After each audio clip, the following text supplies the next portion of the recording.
The document hit the desk like a gunshot. Rebecca Sutton slapped the yellowed paper down in front of Harlan Voss with enough force to send a cloud of dust rising from the old oak surface, and every man in that cramped county recorder's office went dead silent. Voss, who fancied himself the most powerful land broker west of the Pecos River, looked down at the filing with the lazy confidence of a man who had never been wrong before. Then he looked again. His thick fingers reached out and touched the corner of the paper as though it might be an illusion, a mirage conjured by the relentless Texas heat. "That is impossible," he said quietly, and the quiet of it was more frightening than if he had shouted. Rebecca did not step back. She was 28 years old, trained at the Colorado School of Mines, and she had spent the last 3 weeks crawling through every drawer, every cabinet, and every forgotten leather-bound registry in the Presidio County Records Hall. She had not slept more than 4 hours on any given night. Her hands were stained with ink from old logbooks, and her boots were cracked from walking the survey lines in the summer heat, and she was not about to step back from Harlan Voss. "It is not only possible," she said, keeping her voice level, "it is legal, filed, witnessed, and dated 2 years before your client purchased the surface rights. The mineral rights were never transferred. They were never lost. They were simply overlooked, and I found them." The name on that filing was John Mercer. She had never met the man. She knew him only through the paperwork, through the desperate letter his attorney had sent to the Colorado School of Mines requesting a geological survey, through the reputation that preceded him like a rumor across the Texas Panhandle. John Mercer, who had inherited the Double M Ranch from his father and built it into something genuine and hard and real. John Mercer, who had been told by 2 lawyers and a county clerk that the mineral rights beneath his land had been lost in a disputed transaction 15 years ago, that the oil seeps visible near the Southern Creek were legally inaccessible to him, that Voss and his Eastern investors would move forward without his consent. John Mercer, who had spent the last 8 months believing he had lost. Rebecca thought about that as she watched Voss's face cycle through disbelief, calculation, and finally a cold, dangerous stillness that told her this was not over. A man like Voss did not simply fold his hand.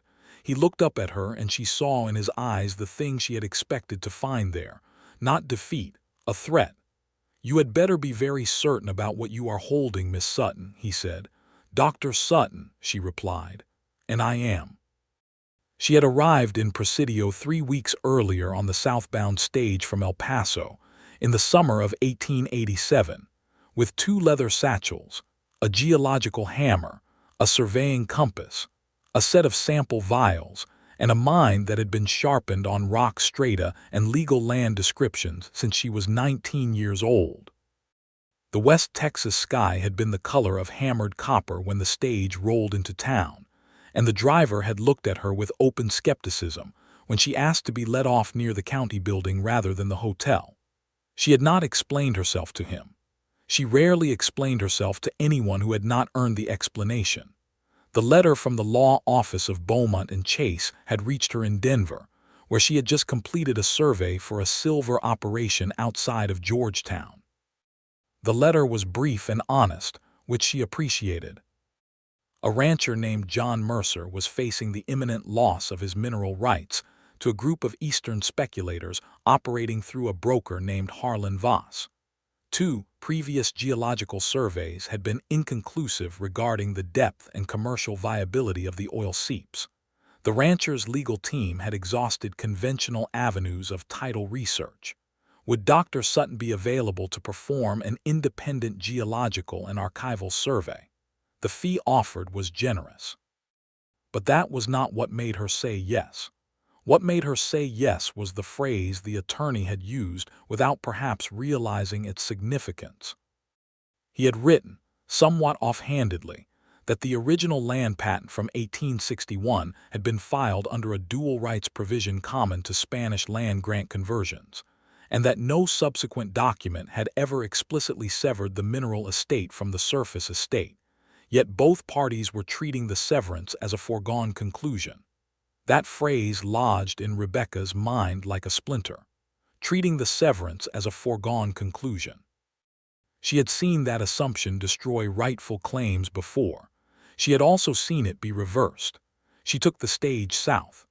The Double M Ranch sat on 11,000 acres of high desert grassland that rolled and buckled toward the distant Chinati Mountains. The land looked harsh to an untrained eye, all caliche hardpan and creosote brush, and the occasional skeletal mesquite reaching toward a sky too large and too blue to be entirely believable. But Rebecca did not have an untrained eye. She saw the land the way a musician hears notes that others ignore. She saw the low drainage patterns that told her where water moved underground. She saw the color change in the exposed rock faces along the creek bed, that particular dark mahogany staining that spoke of hydrocarbons migrating upward through fractured limestone. She saw the potential that Harlan Voss saw, and she understood precisely why he wanted it. She had arranged to meet John Mercer at his ranch before beginning the archival work. She had expected someone older, worn down by the fight, possibly hostile to the idea of paying for yet another professional who would ultimately tell him something he did not want to hear. She had not expected what she found when she rode up to the main house on the horse she had rented in town. He was mending fence along the near pasture, working in the early morning before the heat became serious, his shirt already darkened with sweat across the shoulders. He was 34 years old, broad-shouldered and lean in the way of men who worked outdoors not as a performance but as a necessity, with dark hair that curled slightly at the back of his neck and hands that were calloused and certain in everything they did. He looked up when she rode in, and there was no performance in that either. He simply looked at her, and she had the unusual and slightly unsettling sensation of being seen by someone who was actually paying attention. "Dr. Sutton," he said, setting down the wire stretcher and walking toward her. His voice was low and direct. "Mercer," she said, dismounting with the practiced ease of someone who had spent years riding survey country. He shook her hand, not the tentative, uncertain handshake that some men offered women as though they were unsure of the protocol, but a real handshake, firm and brief and respectful. "I appreciate you coming all this way," he said. "I want to be honest with you. My lawyers have told me this is a losing situation. I'm not entirely sure what a geologist can do that 2 lawyers couldn't." "Your lawyers were looking for a legal argument," she said. "I'm looking for a geological and archival fact. Those are different things." He studied her for a moment, and she got the impression that he was a man who did not speak unless he had something worth saying, which she found refreshing after weeks of dealing with Denver Mining Company executives who filled every silence with noise. "All right," he said. "What do you need from me?" "Access to everything your father left behind regarding the original land acquisition," she said. "Any correspondence, any survey maps, any receipts of payment. And I'll need to walk the Southern Creek section this afternoon if you can spare someone to show me the way." "I'll show you myself," he said. She had not expected that either. They walked the creek section that afternoon, and she was aware in a peripheral way that she was being watched, not suspiciously, but with a kind of careful attention that felt different from how most men watched her in professional settings. Most men watched her with skepticism, waiting for the moment she would prove their doubts justified. John Mercer watched her the way you watch someone who is very good at something, with a quality of focused interest that had nothing territorial or diminishing in it. She was good at what she did. She moved along the creek bank with her geological hammer and her hand lens, stopping at outcroppings, chipping away small samples, examining the color and texture of the rock with the concentrated attention of someone reading a language that most people did not know existed. She noted the dip and strike of the limestone beds, the angle at which they had been tilted by the ancient forces that shaped this part of Texas. She found 3 separate oil-seep locations along a quarter-mile stretch, 2 of which had not been documented in either previous survey, and she noted the spatial relationship between those seeps and the structural trap she was beginning to map in her mind, a dome of impermeable rock beneath which petroleum could accumulate in commercial quantities. "What are you seeing?" he asked, watching her examine a stained rock face with her hand lens. "I'm seeing the signature of a structural anticline," she said. "A fold in the rock formations underground. It creates a trap where oil and natural gas migrate upward and then get caught, concentrated. The seeps you see at the surface are just the overflow where the trap has been breached by natural fracturing." He was quiet for a moment. "Is it substantial? I won't make a number without drilling data," she said honestly. "But the surface indicators suggest significant accumulation. This is why Voss wants it." "Then, why did the other surveyors say it was inconclusive?" She hesitated, not because she did not know the answer, but because the answer was uncomfortable to deliver. Because they were looking at this as a surface feature question, not a structural geology question. And because I suspect at least one of them was paid to find exactly the level of inconclusiveness that Voss needed to keep your legal position uncertain. His jaw tightened. She watched the muscle work in his cheek. "That is a serious accusation." "I know," she said. "I'm not making it lightly." He looked at the rock face and then at her, and she saw something shift in his expression. Not anger at her, she realized. Anger at the situation that had been built around him, the trap that had been laid so carefully over years while he went on working his land in good faith. "What do you need to fight this?" he asked. "The archives," she said. "I need to go through every land record in Presidio County from 1860 onward, and I need time." "You have both," he said. She started in the county records hall the next morning, and what followed was 3 weeks of the most meticulous archival work of her career. The records were a disaster. Decades of careless filing, water damage, incomplete indexing, and the ordinary entropy of a frontier county office that had never been adequately staffed had created a system that rewarded the patient and punished those who wanted quick answers. Rebecca was patient. She was also methodical in a way that had been trained into her by years of field work, where overlooking a single rock layer could mean misreading an entire geological sequence. She began with the original Spanish land grant records and worked forward chronologically. The Double M property, originally the Mercer grant of 1861, had been converted from a Mexican land holding under the Treaty of Guadalupe Hidalgo provisions, and that conversion was where everything became complicated. Spanish and Mexican land law had treated surface rights and subsurface rights as unified, not severable, under most circumstances.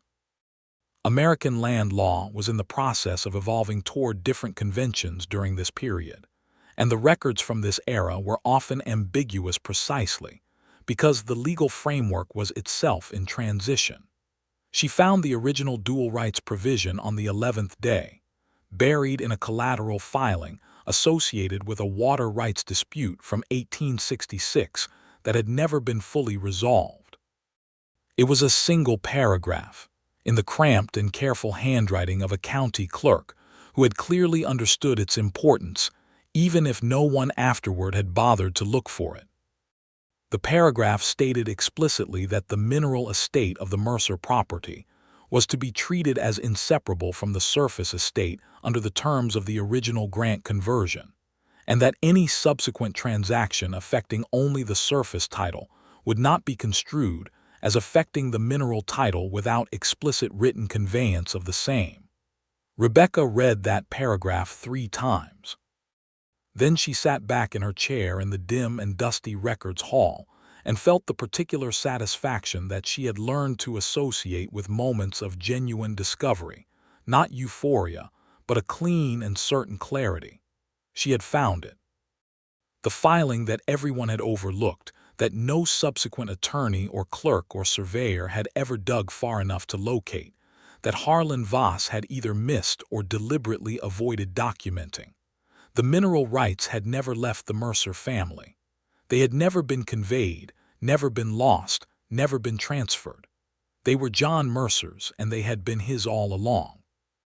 She spent the next 3 days verifying her finding, tracing every subsequent transaction in the chain of title to confirm that nowhere in the intervening 26 years had anyone executed a valid mineral conveyance. She found nothing that threatened her conclusion. Then she consulted with a land title attorney in El Paso by telegraph, describing the filing in careful legal terms without identifying the parties, and received a reply that confirmed her interpretation. On the morning of the 14th day after her arrival, she walked into the county recorder's office where Harlan Voss had conveniently scheduled a meeting with the county clerk to finalize certain paperwork regarding his mineral lease claims. And she put the document on the desk with the force of someone who had been carrying its weight for 3 weeks and was finally setting it down. That was where the story had begun, in the dust and silence of that small office, with Voss's face going through its changes and Rebecca standing her ground, and the name John Mercer written in faded ink on a piece of paper that was about to change everything. Voss recovered his composure faster than she expected. He was a practiced man, experienced in the reversal of fortunes, and he did not stay off balance long. He reached inside his coat and produced a folded document of his own, sliding it across the desk with the measured confidence of a man who had prepared for contingencies. "Even if your filing has the legal significance you claim," he said, "this conveyance, executed by Daniel Mercer in 1872, transfers all development rights in perpetuity to the holding company now represented by my clients." Rebecca looked at the document. She did not pick it up immediately. She read what she could see of it from where she stood, and she felt something cold and careful move through her. "May I examine this?" she said. "Of course," Voss said, and there was something almost pleasant in his voice now. She picked up the document and read it carefully. It was dated 1872. Daniel Mercer, John's father, had been alive in 1872. The signature appeared genuine, or at least she had no immediate basis to challenge it.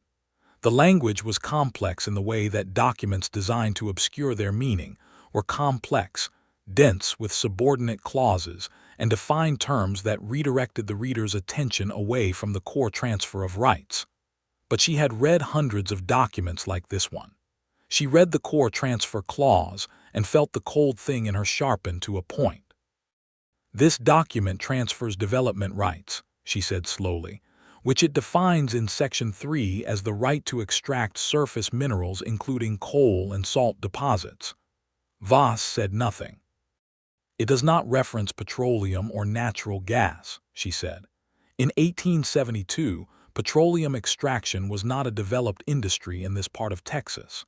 This document was drafted before the commercial significance of the oil-seeps was understood, and it was drafted specifically to capture surface mineral development, not subsurface hydrocarbon extraction." She looked up at Voss. "This document does not convey what you are claiming it conveys." The silence in the room stretched until it had weight and texture. Voss's pleasant manner evaporated. "That is a highly creative interpretation," he said. "It is the only legally defensible interpretation," she said. "And I believe any court in Texas would agree." She gathered both documents, the one she had found and the one Voss had produced, and she walked out of the recorder's office into the blinding West Texas afternoon, and she did not let herself breathe fully until she was half a block away and certain that no one was following her. She needed to get to John Mercer. She needed to get to him before Voss had time to react, to restructure, to find the legal mechanism that might still threaten everything she had uncovered. She had rented a horse for the duration of her stay, a steady bay gelding named without imagination by the livery owner as Buck, and she went directly to the livery and asked for him to be saddled immediately. The ride to the Double M was 11 miles of open country, and she pushed the pace harder than was comfortable in the afternoon heat, watching the dust rise behind her and the mountains growing incrementally larger ahead, and the grassland rolling past on both sides in long waves. She arrived at the ranch with the sun declining toward the western ridgeline and found John Mercer in the yard near the barn, talking with his foreman, a weathered Mexican-American man named Ernesto Reyes, who had worked the Double M for 15 years. John saw her coming from a distance, and he read something in the way she was riding that brought him forward to meet her before she reached the hitching post. She pulled up and dismounted, and for a moment she just looked at him and tried to organize the 3 weeks of everything into something she could say coherently. "You found something," he said.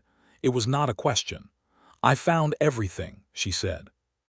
They sat at the kitchen table in the ranch house, she and John and his attorney, a lean gray-haired man named Thomas Beaumont who had ridden out from town when a ranch hand was sent to fetch him, and Rebecca laid out what she had found in the order she had found it.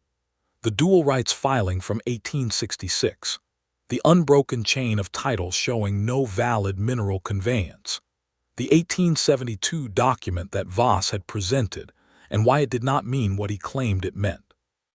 She was precise and thorough, and she did not simplify anything, because these men needed to understand the full architecture of what she had built, not a summary that might collapse under pressure. When she finished, Beaumont sat back in his chair and rubbed his eyes under his glasses and said, "Lord Almighty." John had not taken his eyes off her during the entire presentation. She had been aware of it peripherally but had kept her attention on the documents and the legal logic, the way she always did when professional stakes were high. Now, in the small silence after Beaumont's exclamation, she looked up and met his gaze directly. Something was different in his face. She had seen him look at her with attention before, had noticed that quality of focused regard that she had found unexpectedly comfortable, but this was something else. This was a man who had been carrying an impossible weight for 8 months, who had been told by people whose expertise he had reason to trust that the fight was over, that the land his father had built, and that he had poured his life into was going to be harvested by strangers who had never dirtied their hands in its soil. And he was looking at her the way you look at someone who has just handed you back something you thought was gone forever. "How?" he said, and his voice was rougher than usual. "How did you find this when 2 lawyers and a county clerk missed it?" "Because I wasn't only looking for a legal argument," she said. "I was looking for a geological fact first.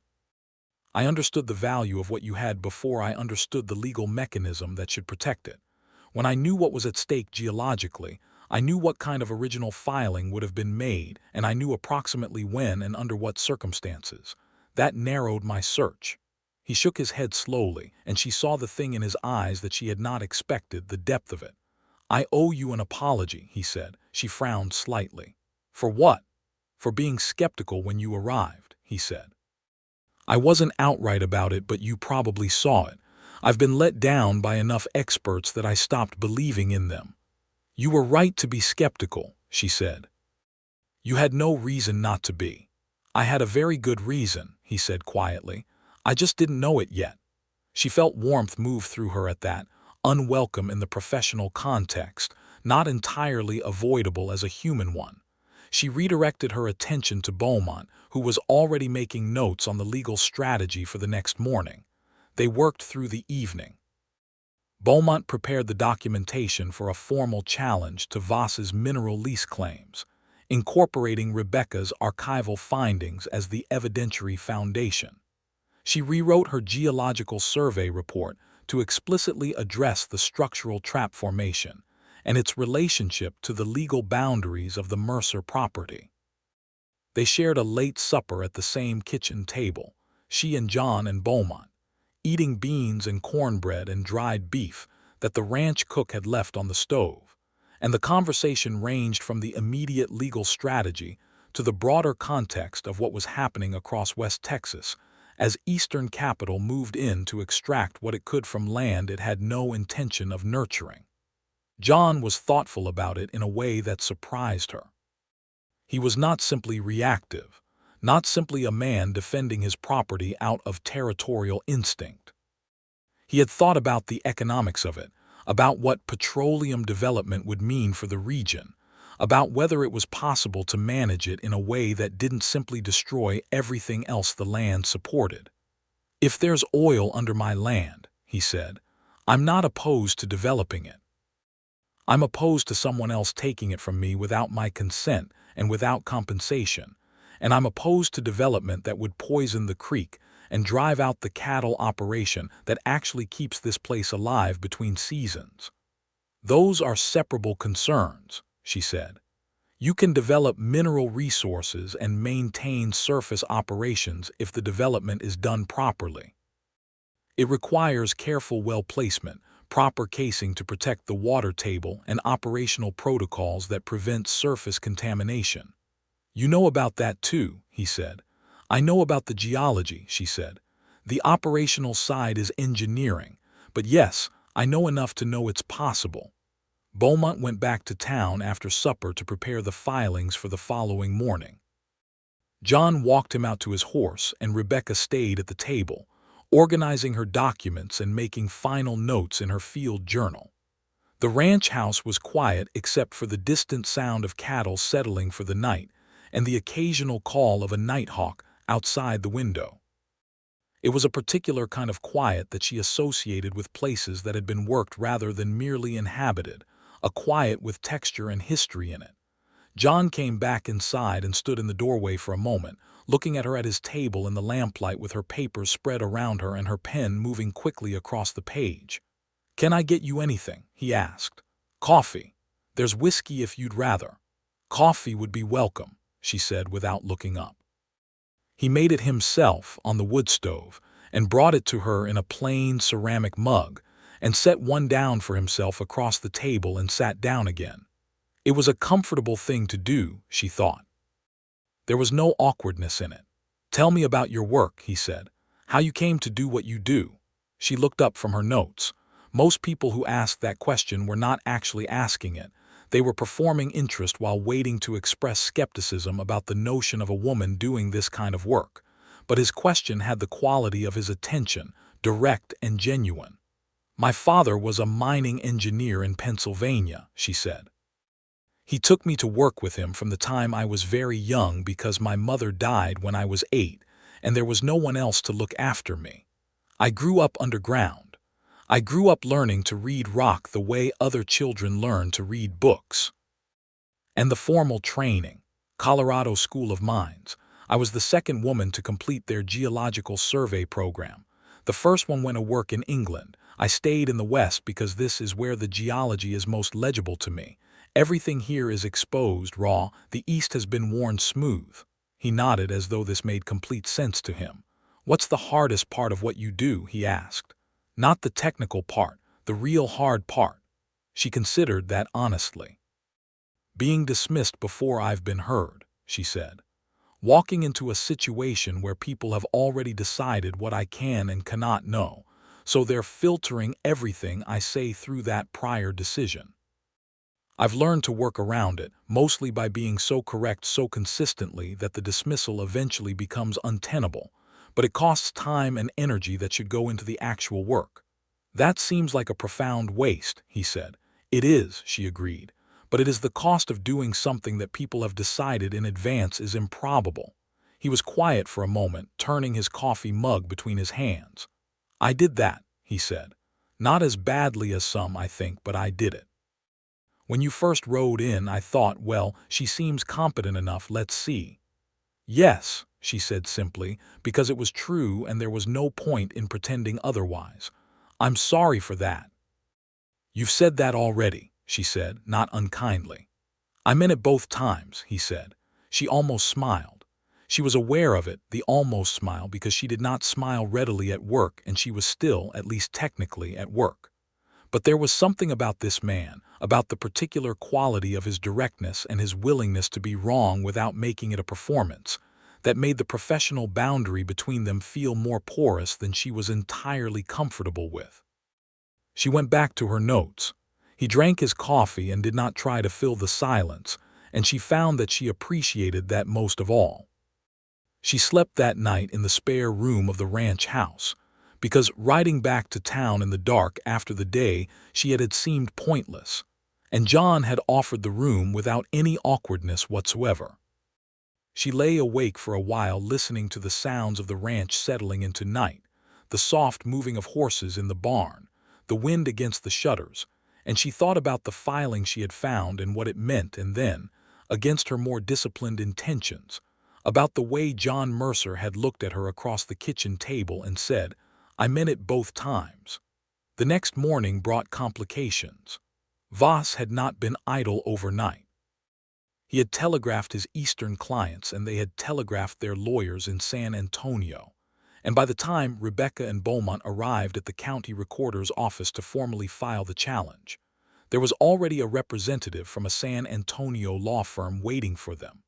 A thin, precise young man named Halford, who had clearly ridden through the night and was composed in the way of someone who had been trained to be composed under all circumstances. He acknowledged the filing Rebecca had found. He was too good a lawyer to try to deny something that was documented in the public record. But he had a counter-argument that she had not fully anticipated, not because she had failed to think of it, but because she had not expected Voss to move quite this quickly. The dual rights filing from 1866, Halford said carefully, references an entity described as the Mercer estate.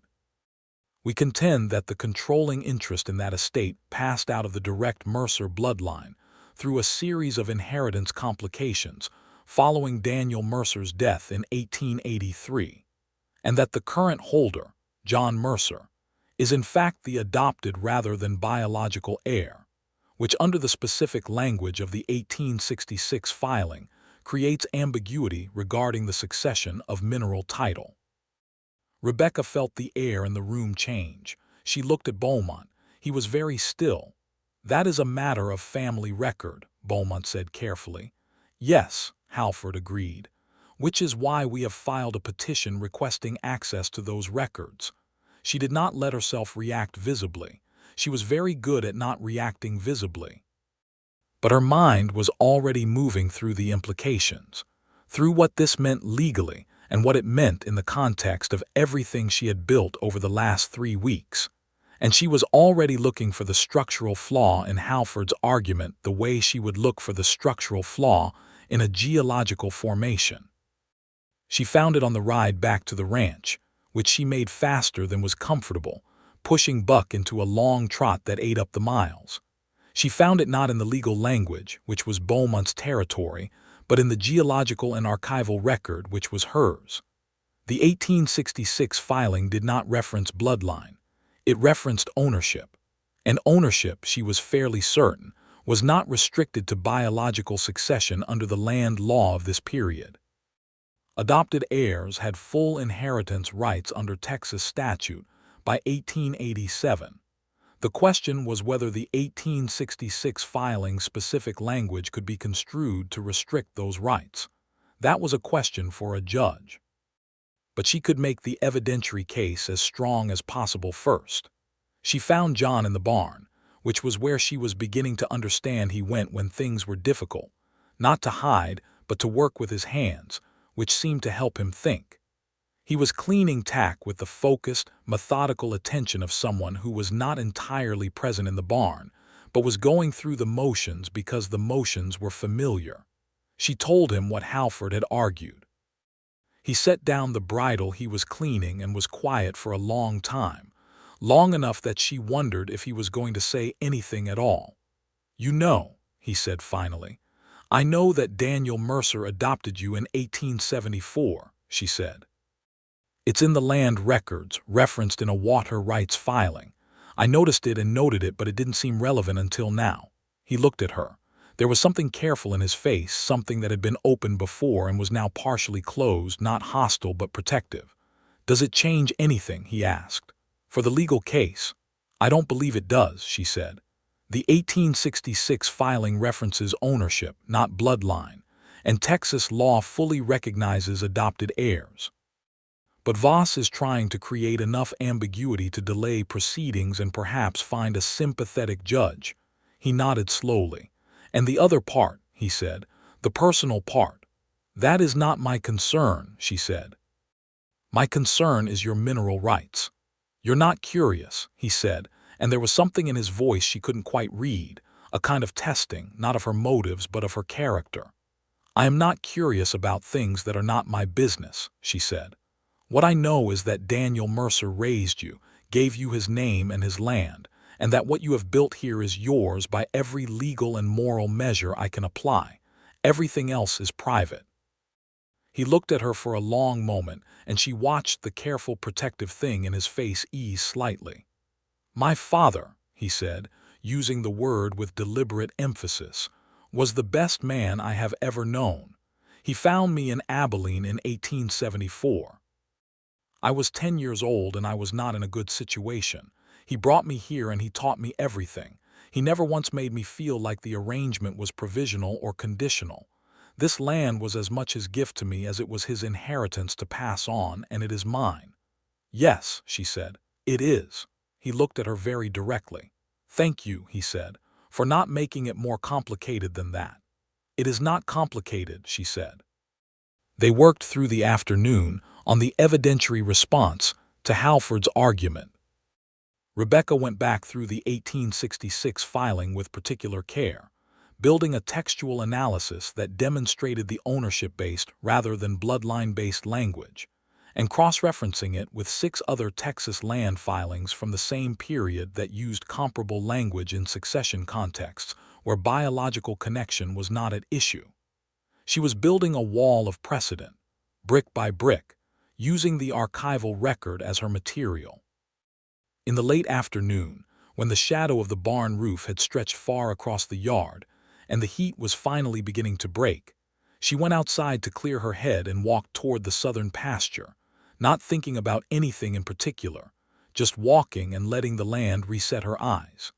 She stopped at the fence line and looked south toward where the creek cut through the property and the rock formations rose in layered shelves above it. She heard him approach and did not turn around. "What do you see when you look at it?" he asked, coming to stand beside her at the fence. Close enough that she was aware of him in the physical, material way, the warmth of him in the cooling air, the smell of leather and horses and clean sweat that was simply the smell of the place. "I see the anticline," she said. "The dome I told you about. If you could see underground, you'd see the rock layers bending upward in the middle like a slow wave frozen in stone. That's where everything is collecting." "How long has it been there?" "The formation, millions of years. The oil itself, hundreds of millions. It's ancient, older than almost anything you can think of. And it's mine," he said, not with greed but with something that sounded more like wonder. "It always was," she said. It was quiet for a while.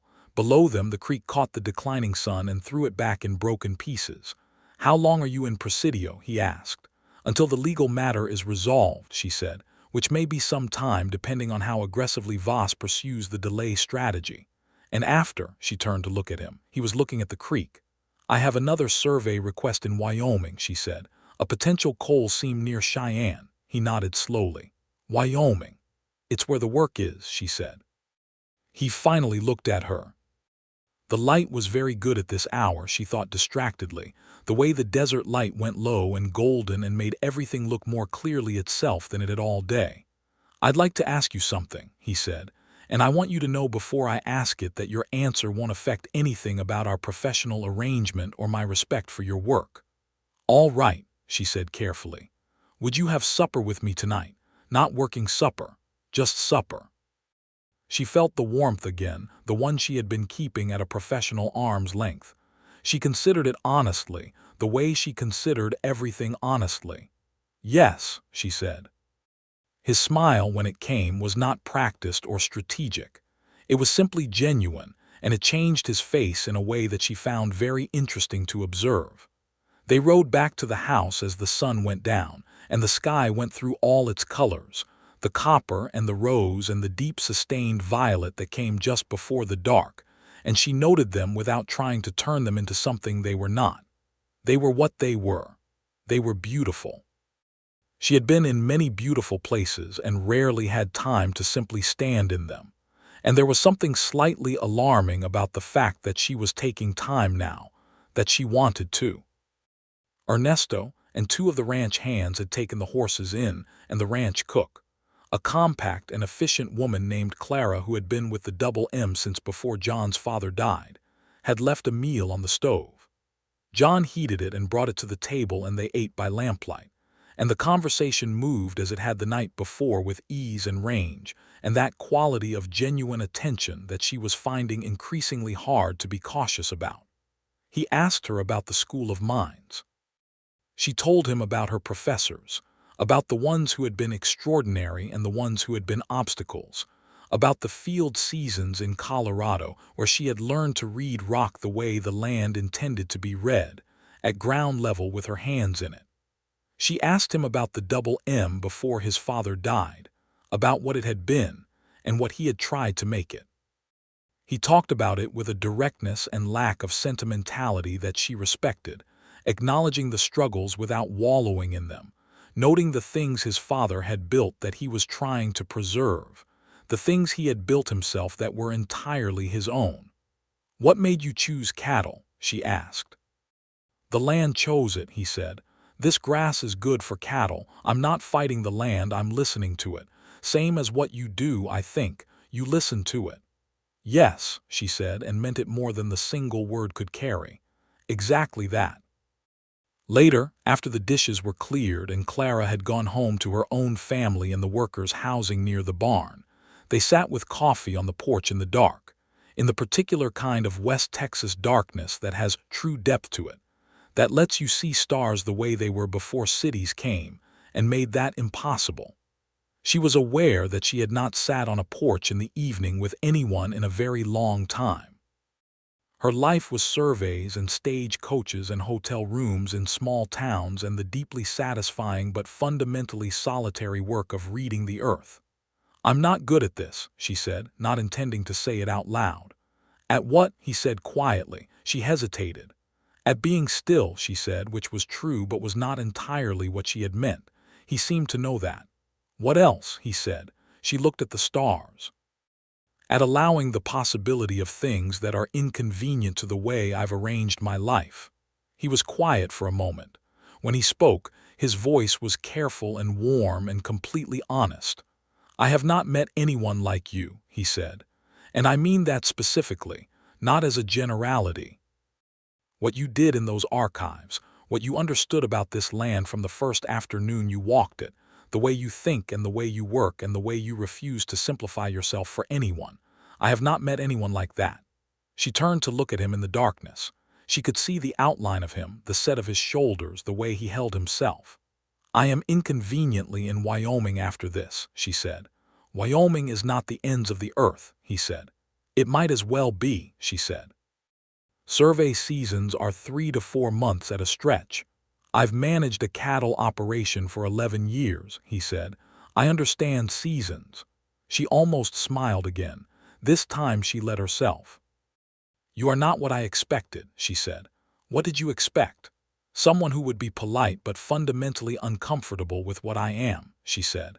"Someone who would be grateful for my work and relieved when I left." "I'm grateful for your work," he said. "I'm not going to be relieved when you leave." The night air had gone cool the way desert nights do, a sudden dropping of temperature that made the warmth of the day feel like a memory.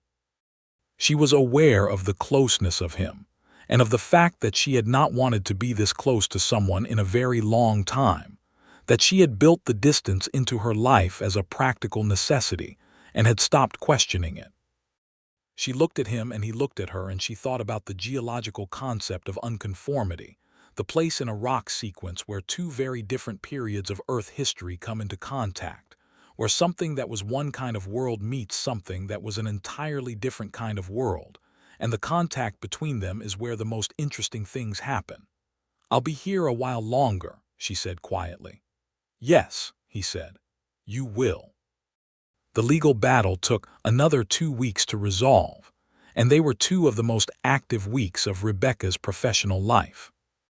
Halford and Voss deployed every delay tactic available to them, filing counterpetitions and demanding evidentiary hearings and requesting stays of proceeding from increasingly senior legal authorities. Each tactic required a response, and Rebecca was at the center of most of them because the core of the dispute remained geological and archival rather than purely procedural. She testified before a county judge named Horace Webb, a severe man in his 60s who had no patience for anyone, male or female, who was not precise and well-prepared. She was both. She laid out the archival evidence in careful sequence, walked the judge through the dual rights filing and its legal implications, demolished Halford's bloodline argument by citing Texas inheritance statute in terms the judge found clearly applicable, and calmly addressed each of Voss's counterarguments with the combination of geological expertise and archival precision that was her particular and formidable strength. Voss tried one more thing. On the 12th day of proceedings, he produced an affidavit from a man in Laredo who claimed to have witnessed Daniel Mercer verbally express his intention to convey mineral development rights to a third party in 1881, 2 years before his death. It was a transparent fabrication, not provably false on its face but implausible in ways that she could demonstrate through the archival record, because Daniel Mercer had in fact been in Kansas City in the period the affidavit specified, which she was able to establish through cattle sales records in the Double M's own files. John was the one who found those records. He spent 2 days going through his father's old business correspondence and came to her with the Kansas City receipts and freight records with the focused determination of a man who had found the thing he needed and knew exactly what to do with it. She looked at the dates and felt a rush of something that was partly professional triumph and partly something else entirely, something about the way he had gone through those records himself, had applied the same methodical intelligence to his father's old papers that she applied to geological formations, and had found what needed finding. "You have a talent for this," she told him, meaning the archival work, the systematic searching. He shook his head. "I had a good teacher," he said. "Watching you work changes how you think about looking for things." She understood, in a very specific and technical sense, exactly what he meant. Judge Webb ruled in John Mercer's favor on a Tuesday morning, a clear ruling with no ambiguities left for Voss to exploit on appeal. The mineral rights of the Double M property had never been validly conveyed away from the Mercer estate. The dual rights filing from 1866 was legally controlling. The 1872 development rights document was narrowly construed to apply only to surface mineral extraction as explicitly defined within the document itself. The bloodline argument was dismissed as legally unsupportable under current Texas statute. The fabricated affidavit was stricken from the record after the Kansas City receipts were entered into evidence. Voss left Presidio that same day on the northbound stage. Rebecca watched from the window of the courthouse as his carriage rolled past, and she did not feel particularly triumphant, the way she rarely felt triumphant after winning. She felt something quieter and more complete. She had done the work correctly and the work had held. That was enough. John was beside her when she watched the stage go. He said nothing for a moment, and she appreciated that about him, that he understood when silence was the right thing. "Thank you," he said finally, and the simplicity of it was very like him. "You're welcome," she said. "It was good work. I mean that without false modesty. It was some of the best archival and geological work I have done." "And you did it for a stranger," he said. "I did it for the integrity of the record," she said, and then, because it was also true, "and for you." He looked at her and she let him look. The evening after the ruling was one of the strangest of her life, because it was the moment when the professional purpose that had organized her presence here was complete, and she had to face what remained. What remained was the Wyoming survey, which she had wired her clients about just that morning to say she would be departing within the week. What remained was the certainty that what had happened over the last month between she and John Mercer was real, and was significant, and was not the kind of thing that could be folded into a saddlebag and carried forward as a pleasant memory. She told him about the telegram she had sent to Wyoming at the supper table that evening. He was quiet, cutting his food with the careful attention of a man trying to manage his expression. "A week," he said. "Approximately," she said. "And the Wyoming survey?" 4 months approximately. The survey season ends in October before the weather makes field work impossible. He looked up. "And after October," She met his gaze.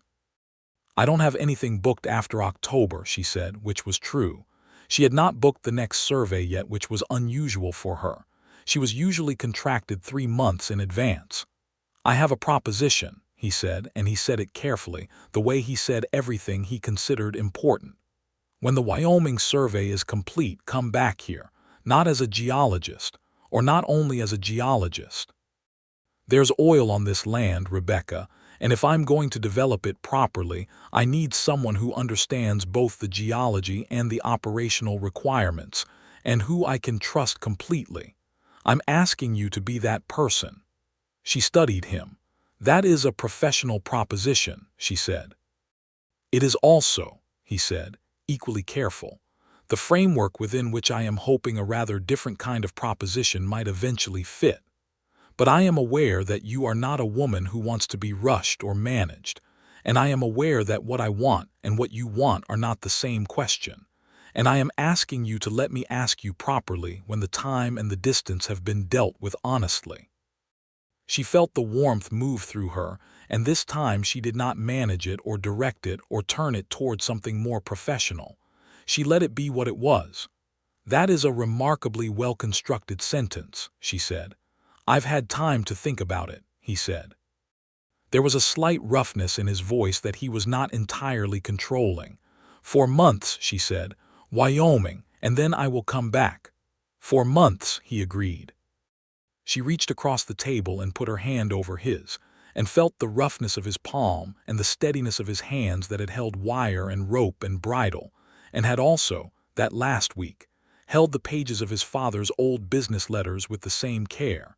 And she thought that you could know a great deal about a person from the way they used their hands. "For months," she said again, softly. "Don't let Harlan Voss come back while I'm gone." He laughed, and it was the first time she had heard him laugh completely openly, without reserve, and it was very good. She left on the following Thursday morning, the 15th of September, 1887, on the northbound stage from Presidio. The morning was cool, and the mountains to the west were very clear in the dry autumn air, and she had both her leather satchels and her geological hammer, and her compass and her sample vials, and she stood in the yard of the Double M and shook John Mercer's hand the way she had shaken it when she arrived, firmly and briefly, and then she did one thing she had not done when she arrived. She stood on the step of the horse and kissed him once, quickly, on the corner of his jaw, because she was a practical woman, and 4 months was a long time to leave a thing unsaid, and she did not believe in prolonged ambiguity. He looked at her afterward with an expression she decided she would remember through 4 months of Wyoming field work, as though it were a geological feature she had mapped, precise and certain and hers. Wyoming was cold and extraordinary.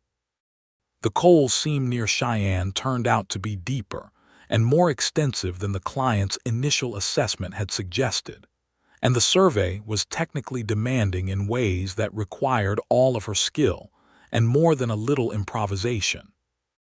She worked with 2 local assistants, young men named Peters and Garza, who were respectful and competent and who learned quickly, and she spent the long field days walking the exposed strata along the drainage cuts north of the railroad, reading the earth in its Wyoming dialect, which was different from Texas, but spoke the same fundamental language. She thought about John Mercer at unexpected moments. When she found a good piece of rock, clean and clear in its structure, the kind of specimen that told a long story simply. When she sat in the camp in the evenings reading by lantern light, and the wind came off the mountains with that particular bite that means real cold is coming. When she wrote up her daily field notes in the precise, spare language of geological description, and then afterward wrote letters in a language that was not spare at all. He wrote back. His letters were not long, because he was not a man who used more words than he needed, but they were consistent and thoughtful and entirely themselves. He wrote about the land and the cattle and the early frost on the northern pasture, and the way Ernesto had caught one of the younger hands sleeping during night watch, and delivered a quiet and devastating lecture that the young man apparently did not recover from for a week. He wrote about the progress of the mineral rights documentation that Beaumont was putting in order, the formal title work that would need to be completed before any development discussions could begin. He wrote about having read a paper in a geological journal that she had mentioned to him, a study of petroleum accumulation in anticline structures, and what he had understood from it and what he had not. She read those letters in her camp tent in Wyoming with the wind against the canvas, and she felt the particular vulnerability of missing someone in an era when communication was slow and distance was real. She had been in the West long enough to understand that 4 months of separation was not a romance novel interval. It was an actual span of time in which the full weight of the land and the weather and the work had to be carried alone, and that carrying it was easier when you knew there was someone on the other end of it who was carrying their own weight with the same consistency. In November, 2 weeks before the survey was scheduled to conclude, a letter reached her that was different from the others. It was longer, and the handwriting, usually very controlled, was slightly less so, as though it had been written quickly or under some pressure of feeling. He wrote that Beaumont had completed the formal title work.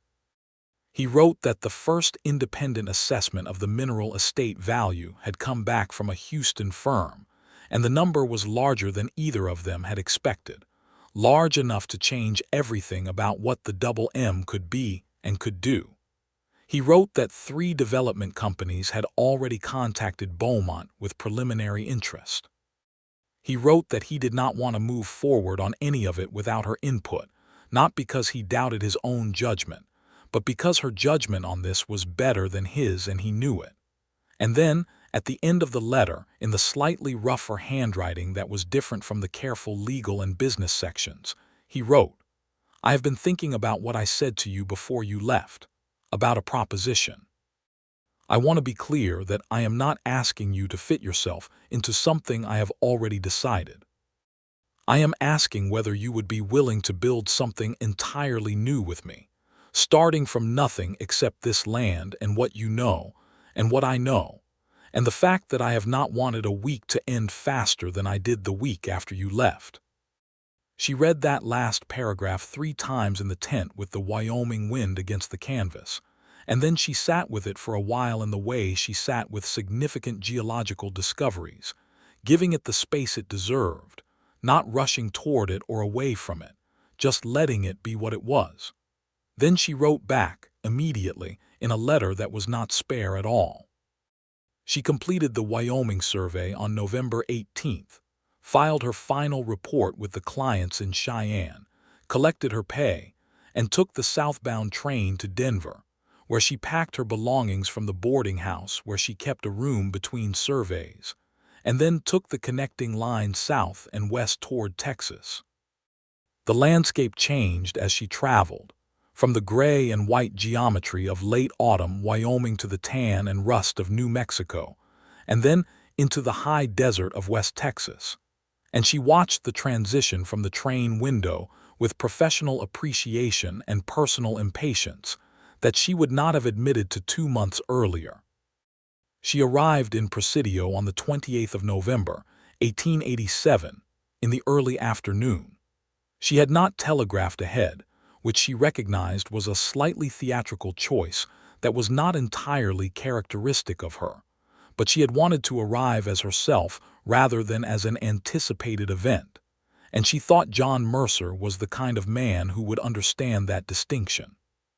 She hired a horse from the same livery, the same bay gelding named Buck with whom she had reached an understanding, and she rode out to the Double M in the cool November afternoon, with the mountains very clean and clear against the sky, and the grass on both sides of the road gone to the pale gold of late autumn. He was in the main pasture on horseback, working cattle with Ernesto and 2 other hands, and he saw her coming from a long distance, because the land was open in the way that allowed you to see things clearly before they arrived. She watched him watch her come, sitting very still on his horse in the middle of the pasture, and then he said something to Ernesto and turned his horse and rode to meet her.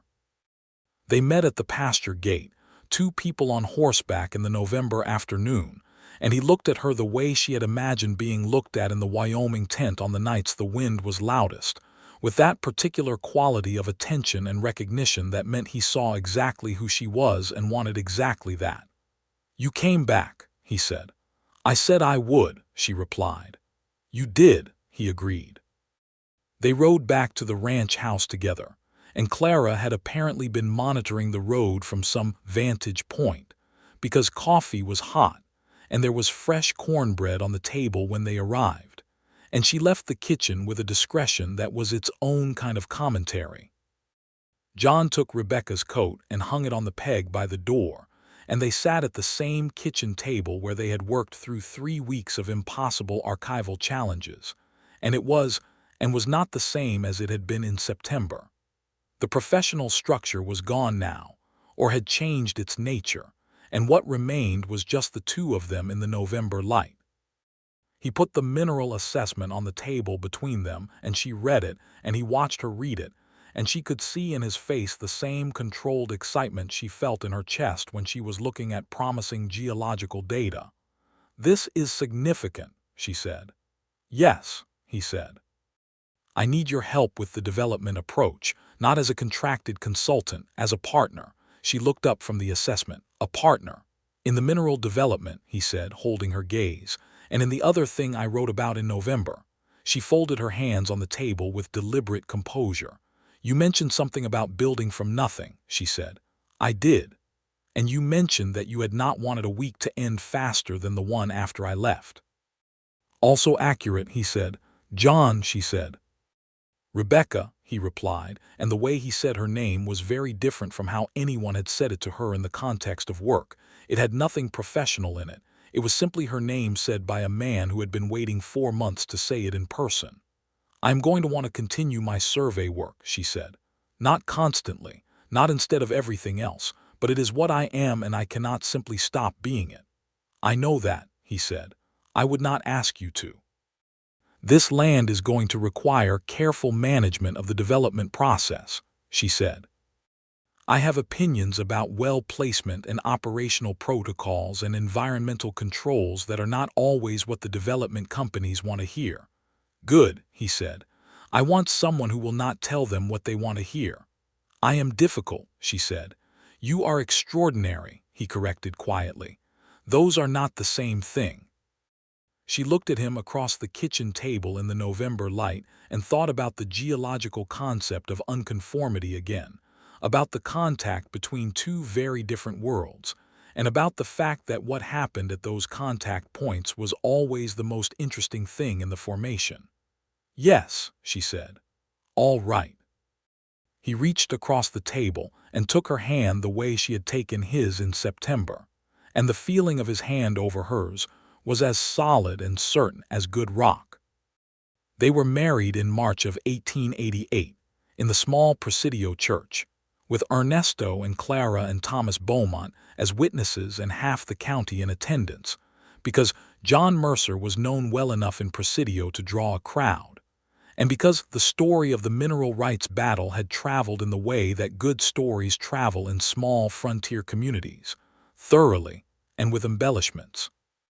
Rebecca wore her best dress, which was deep green wool, not the white of Eastern convention, because she was not a woman given to convention, and she wore her hair up in the way she wore it in the field, practical and clean, with 2 small combs that had been her mother's. She had written to her father in Pennsylvania to tell him. He had written back with the straightforward warmth of an engineer's letter, saying that he was glad she had found a man with the sense to recognize what she was worth, and that he hoped to visit in the spring. She had written back to tell him to come whenever he liked, and that she would take him to see the rock formations along the creek, and she knew from the shape of that conversation that things were exactly right. The development negotiations were precisely as contentious as she had predicted.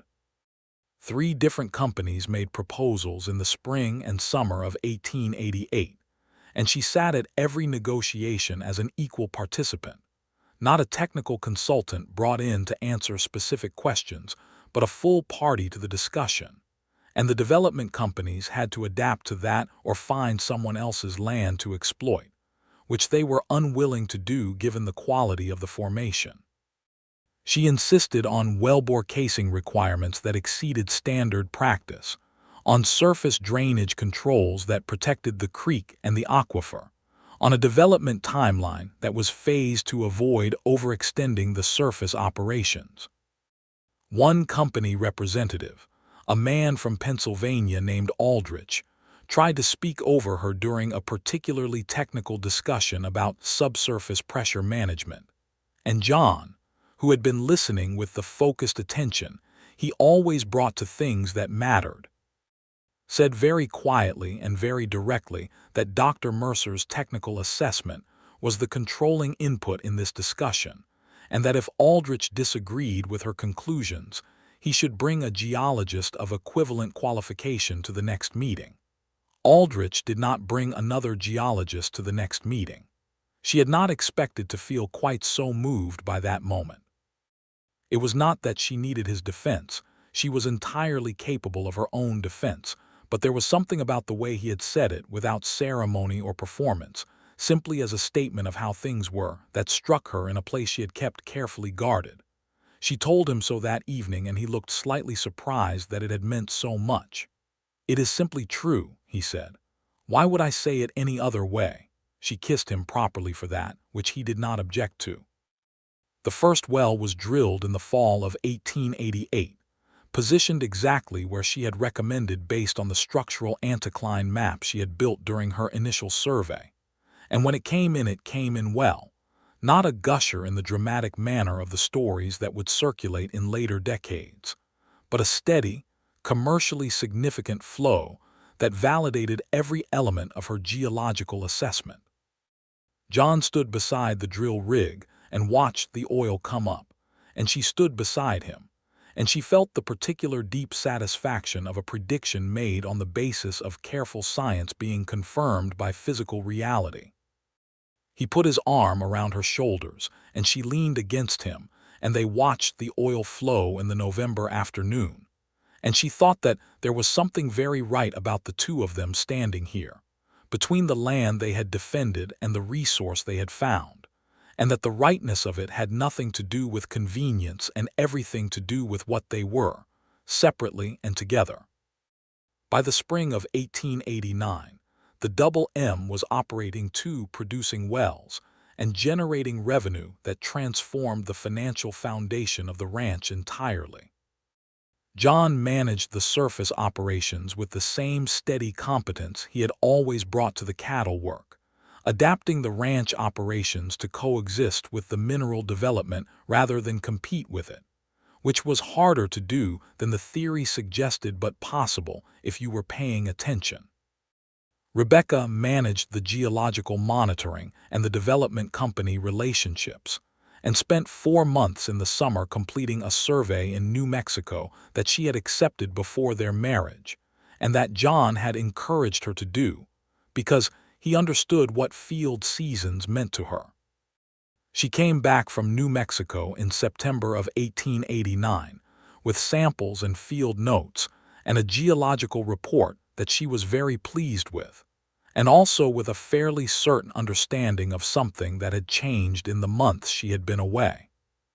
She told John on a Tuesday evening after supper, sitting on the porch in the mild September dark, and watched his face go through something she had never quite seen on it before, a kind of pure, uncomplicated joy that had no management in it whatsoever, that was simply itself. He took both her hands in his and just looked at her for a long moment. "How do you feel?" he asked. "Geologically unprecedented," she said.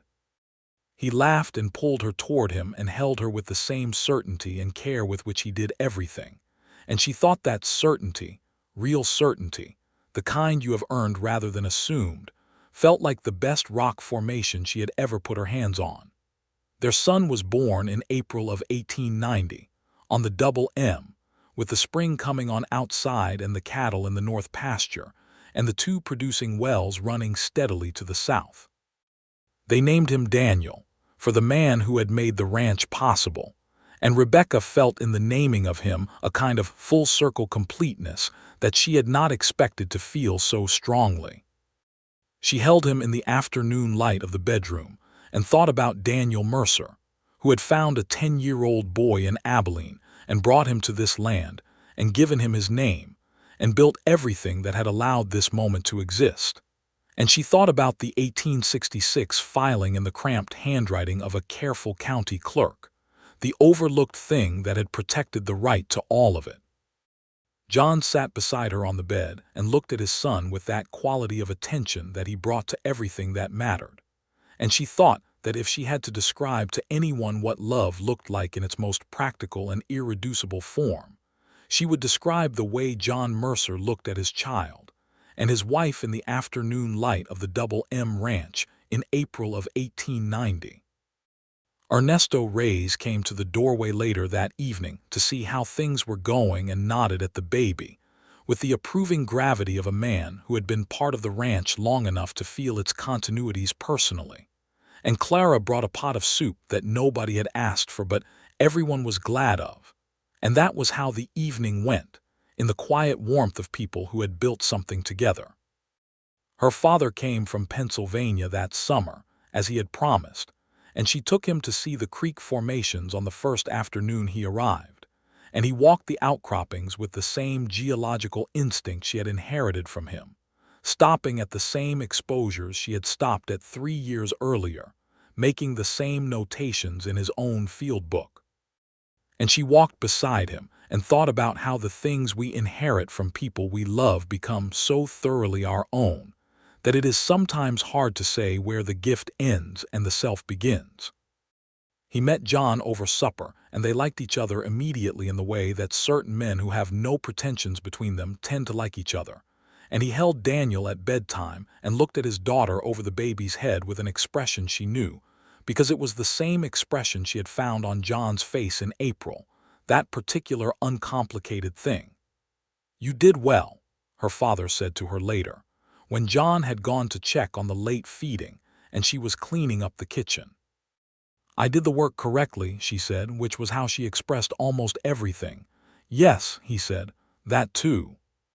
The second well came in during the autumn of 1890 with an even better flow rate than the first, and the development company's geologist came out to verify Rebecca's structural interpretation and confirmed it with the slightly defeated tone of someone who had expected to find something to argue with and had not.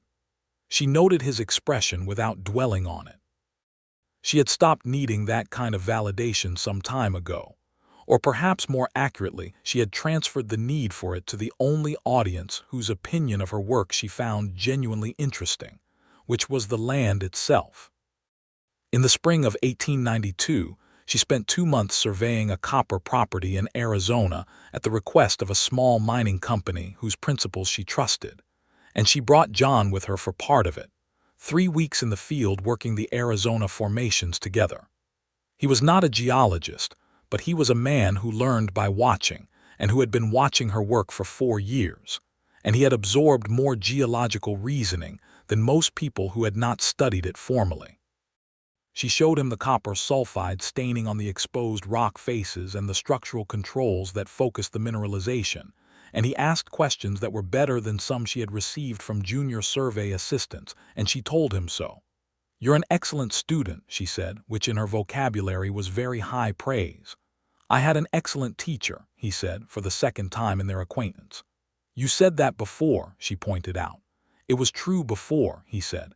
"It is still true." She was expecting their second child when they returned from Arizona, and the knowledge of it had a different quality this time, not less profound but more settled, more like the recognition of a continuing process than the shock of a first discovery. She told John in the Arizona camp before they broke it down, in the early morning with the desert light coming on and the copper-stained rock faces visible across the arroyo, and he took both her hands the way he had taken them in September of 1889 and looked at her with the same uncomplicated joy. "Same way I told you last time," she noted. "You're consistent," he said. Their daughter was born in October of 1892, and they named her Margaret, for no particular historical reason except that it was a good name and they both liked it. And she arrived in the world with the same certainty and directness that characterized her parents, or at least that was how John described her first hours to Ernesto and Clara and the assembled ranch family, with an affection and humor that Rebecca privately found rather excellent.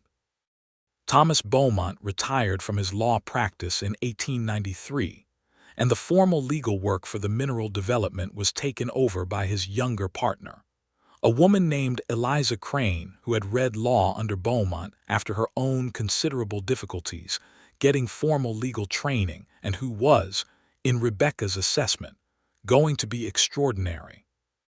Eliza and Rebecca took an immediate liking to each other that had the quality of recognition between people who have navigated similar terrain, and the professional relationship became one of the more productive collaborative arrangements of Rebecca's working life.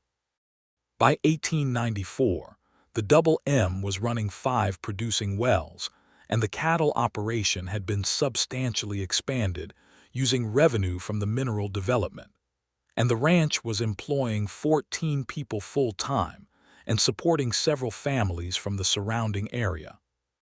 Ernesto had been made full foreman with a formal wage structure, and a house that John had built specifically for him on the north part of the property, and the two men had a working relationship of the kind that is built over 15 years of shared difficulty and mutual respect, and cannot be manufactured by any shorter process. Rebecca's father moved to Presidio in 1894, not to the ranch, but to a small house in town, where he spent his time consulting on local mining questions and teaching geology in an informal way to anyone who wanted to learn. He came to the ranch for Sunday suppers and taught Daniel, who was 4 years old and showing a clear early inclination toward digging things up and examining what he found, that this was in fact a serious scientific activity and should be pursued with proper attention to method. Daniel received this information with the focused gravity of a child who has been told that what he already loves is legitimate. Margaret, at 2 years old, had opinions about horses that she expressed with considerable force, and was already negotiating with her father about access to the gentle mare in the near pasture that Clara called Manzanita. John's parenting approach, which Rebecca found both amusing and admirable, was to meet his daughter's opinions at the level at which they were offered rather than at the level of her age, which meant that negotiations about the horse were conducted with surprising seriousness, and resulted in an arrangement that Manzanita herself seemed to find tolerable.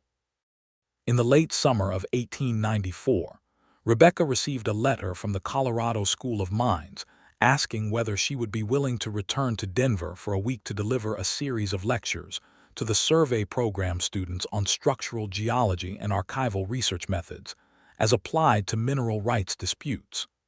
It was a recognition of the work she had done in Presidio, which had apparently become something of a case study in the intersection of geological and legal research.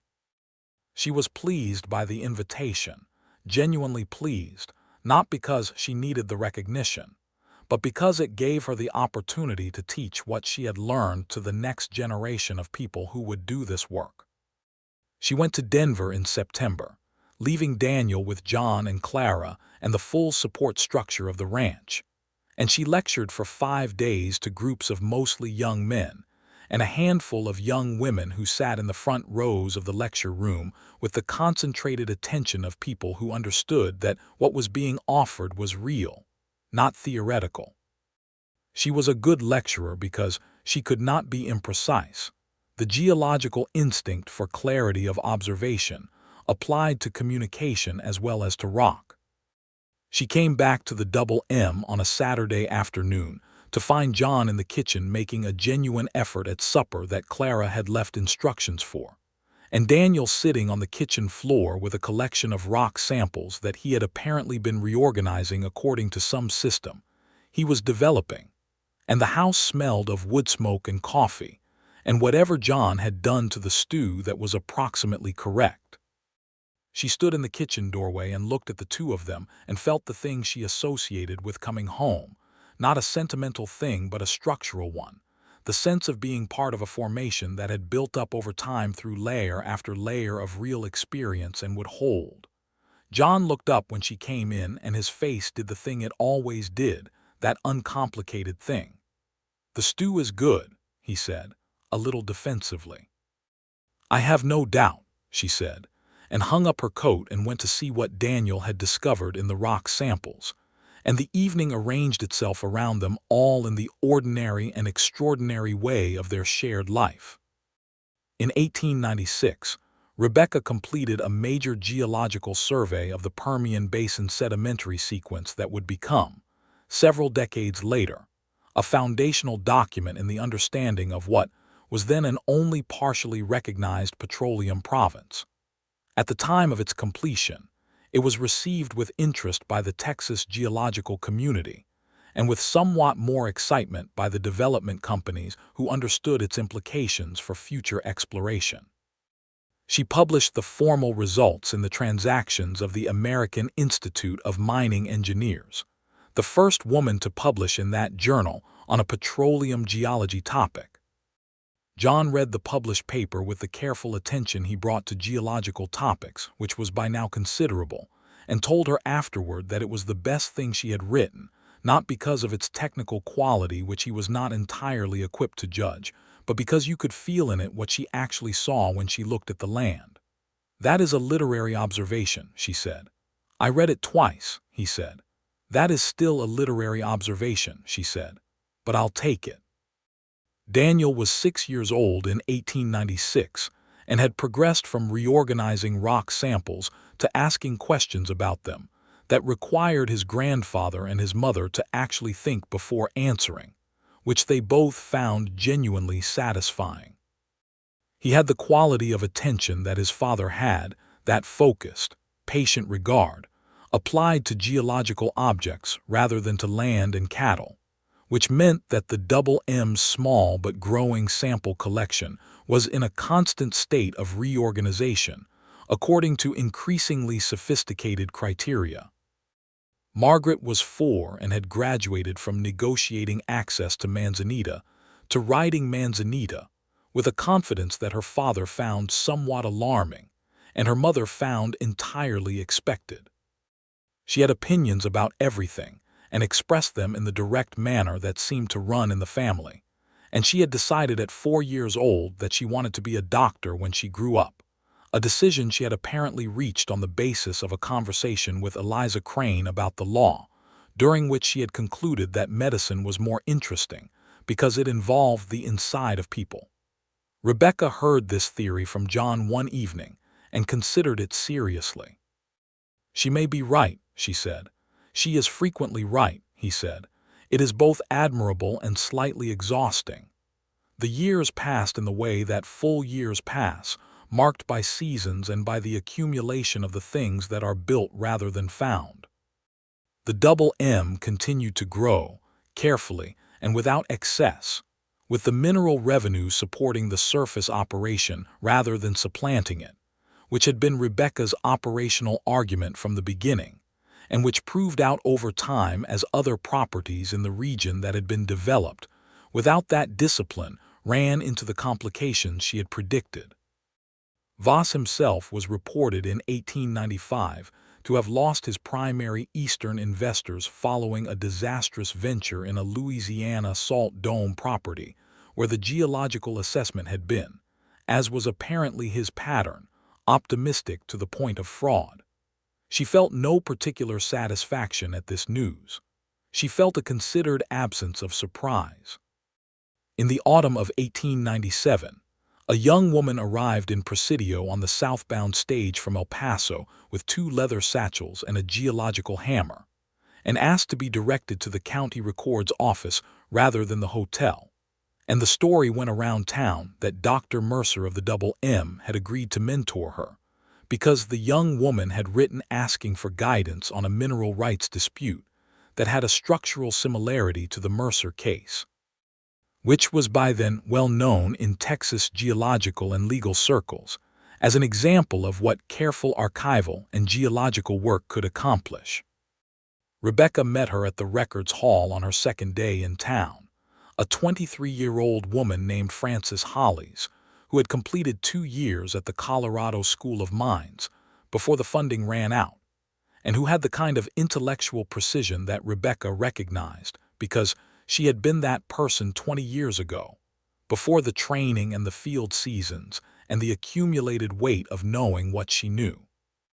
She showed Frances what to look for in the archival record, how to trace land title backward through the complications of frontier recording practices, how to connect the legal structure of a claim to its geological substance, how to build an argument that held. Frances sat across from her in the dim county records hall with the ink-stained hands and the focused attention and the quality of absolute determination that Rebecca understood from the inside. And Rebecca thought about the network of connections that ran through the work, through the things you found and passed on, and the people who carried them forward. John came to town that evening to collect Rebecca for the ride home and met Frances briefly in the hall outside the records office, and he shook her hand with the same firm and respectful handshake he had given Rebecca in September of 1887. And Frances, who had heard the story of Rebecca Sutton and the Mercer mineral rights from Professor Aldridge at the School of Mines, looked from John to Rebecca and then back to John with an expression that was trying to be professional and not entirely succeeding. "I see," Frances said quietly, to no one in particular. "Yes," Rebecca agreed in the same quiet tone. They rode home in the October evening, she and John, with the mountains clear and the light going in the particular way it went in this place at this time of year. And she thought about the 1866 filing and the 1887 stage ride and the Wyoming tent and the kitchen table and all the layers of it, built up like geological strata, each one resting on the one below and all of it together forming something that would hold for a long time.